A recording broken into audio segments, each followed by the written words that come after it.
Welcome back, guys, to the Sim Racing Show. Now, lots of news this week, but I have just received an email directly from Corsair, and they've given me some absolutely key information about warranties in relation to Fanatec. Here's what Corsair have told me exactly. Corsair has acquired the Fanatec brand, product line, assets, and people as part of the Endor AG insolvency process. Corsair will honour all valid warranties for customers of Fanatec products. Corsair will ensure all customer orders are fulfilled as quickly and efficiently as possible. The acquisition will not hinder customers from receiving their order of Fanatec products. Great news, all of that, if you're a current or future potentially Fanatec customer. The existing office in Landshut, Germany, from which Fanatec operates, will continue to be used by the Fanatec team. Good news if you're an employee. Corsair is not buying the new building, that's a new office with the go-kart track on the roof. That's still owned by Endor. And just a confirmation from Corsair, they say Corsair has bought all assets related to Fanatec products and people. Landshut will remain as headquarters for sim racing. More to follow. Hopefully that's reassuring or gives you useful information. I'm always looking out for you guys because this channel is a community. We're all in this together. We're all sim racers spending our time and money on sim racing equipment. Very important that we get the accurate information. That's why I go directly to the source. But if you're not still sure whether to purchase Fanatec equipment at this time, some interesting news here. Cube Controls, I was using Cube Controls recently, and Fanatec have teamed up to provide direct drive wheel bundles to customers. As part of the collaboration, you can have Fanatec wheelbases with Cube Control steering wheels, and there should potentially be discounts over each individual product's RRP. That's the Fanatec La Prima, the Forte, and Invicta wheelbases, with any one of the 6 wheel rims, including the Mercedes AMG GT edition. So interesting news there in the sim racing space. A lot of people trying to go after Fanatec business. Now, big news if you want to play offline. Ubisoft has just announced they're adding offline modes to the Crew 2 and the Crew Motorfest. That should address some fan concerns about future access to the games because they shut down the original Crew, one of my favourite racing games of all time. Although that game's not being revived, to play the Crew 2 in the USA map offline is quite a cool thing for me. Crew 2 wasn't quite maybe as good as Forza Horizon, but it was still really fun. And it's on sale right now for less than £1. If you're watching this before the 23rd of September, go buy it. I don't have a code, unfortunately, but just go buy it. It's £1. Ubisoft has also unveiled DLC plans for their new gaming series Crew Motorfest. New island of Maui is going to be added, and 13 cars in a year 2 pass.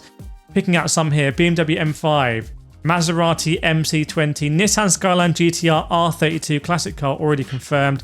And they're also adding like a police chase experience, kind of like Need for Speed. Anyway, getting a little bit off sim racing now, but as you know, I really enjoy these games. I enjoy driving cars. It's part of what is exciting for me. So I like having these games in my universe as well. But something now for the hardcore sim racers, because one of the worst kept secrets in gaming is finally out. The PlayStation 5 Pro is a thing. It's going to be out later this year.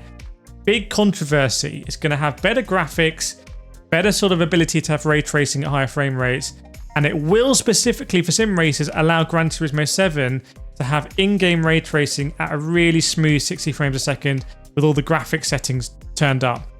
Couple of drawbacks though if you're a racing game fan. The first thing is £700 without a disc drive. Very, very, very expensive. And the second thing, there's not really as many racing games or sim racing games on PS5. It kind of feels like they used to be on PlayStation. I don't think ACC will take advantage of this. I might be wrong. Will AC Evo? We'll see. But other than GT7, maybe not as many racing games on console as I would hope. Now, iRacing, we told you last week that the McLaren 720S GT3 Evo did miss the launch date for the new update in iRacing. Some sort of licensing difficulties, but that's all been resolved with iRacing McLaren. Great to hear. That's now in the game. And because iRacing has updated their like individual model thing to 14 cars in any race, basically no excuse to not see that in your racing. I'm going to be trying it out. I'm really excited. I like driving that car in Forza Motorsport. So we'll see. And actually on Forza Motorsport, some big updates there. They've added the McLaren Artura. McLaren are everywhere right now. And actually what you can see behind me there is the GT3 McLaren Artura wheel that I'm using at the moment. That's the official car. Also the Huracan Evo Spider and a 69 Chevrolet Camaro.